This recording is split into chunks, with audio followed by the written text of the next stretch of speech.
In an alternative reality Earth, the globe applauds the 4th year since astronauts Reed Richards, Sue Storm, Ben Grimm, and Johnny Storm became the heroic collective known as the Fantastic Four, following their acquisition of superhuman capabilities from contact with cosmic rays during a space expedition. Since then, the group has achieved stardom and battled supervillains, while Reed's creations have advanced machinery and Sue's negotiation skills via the Future Foundation have brought about disarmament and tranquility for much of the planet. When Reed and Sue announce they are expecting an infant, the world prepares for the new arrival and ponders if the child will likewise possess extraordinary powers. Months afterward, the Silver Surfer arrives on Earth and proclaims it has been designated for annihilation by Galactus, a celestial entity that consumes planets. Reed investigates the vanishing of other worlds and confirms this assertion, and the squad resolves to journey back to space to stop Galactus from reaching Earth. They trace the Silver Surfer's energy signature and, employing faster-than-light movement, reach a fresh planet just as it is demolished by Galactus's vessel. The group is apprehended and brought before Galactus, who explains he possesses an unquenchable craving that has compelled him to devour celestial bodies for eons. Galactus senses that Reed and Sue's unborn offspring harbors vast cosmic might and could shoulder his appetite, liberating him from it. He proposes to spare Earth in exchange for the child, and compels Sue to go into labor.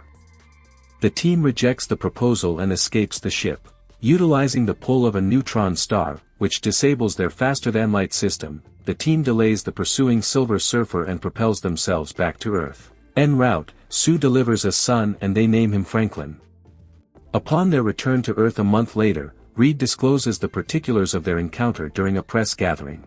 Their choice to preserve one child over the billions of others on Earth sparks a public outburst, with many calling for Franklin to be surrendered to Galactus. Johnny starts to interpret the Silver Surfer's native dialect through his interactions with her and some deep space broadcasts Reed intercepted from her home world. They also possess transmissions from worlds that Galactus annihilated. As Galactus draws nearer and protests against the Fantastic Four intensify, Sue escorts Franklin to meet with demonstrators. She clarifies that they will not relinquish their offspring, but they also will not abandon the remainder of humankind. Employing a teleportation apparatus he has been developing, Reed devises a scheme to construct large teleportation pathways across Earth so they can move the entire planet to an alternative solar system where Galactus cannot reach them. Through the Future Foundation, Sue coordinates the world's countries to construct the pathways and conserve the energy required to use them. As the pathways are being energized, the Silver Surfer reappears and starts demolishing them.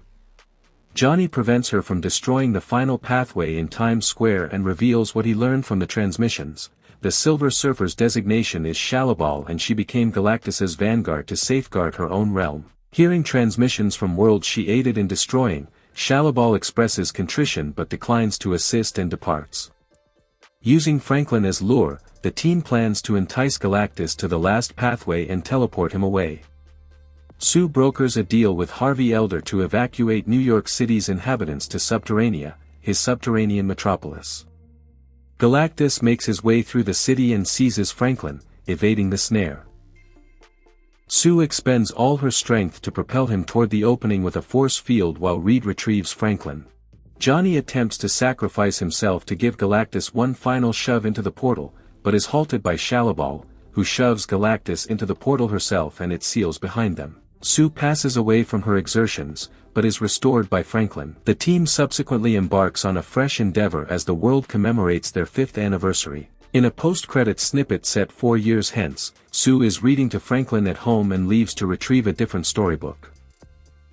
She comes back to observe him engaging with a gentleman in a dark green robe who is holding a metal facial covering, presumed to be Victor Von Doom, also known as Dr. Doom.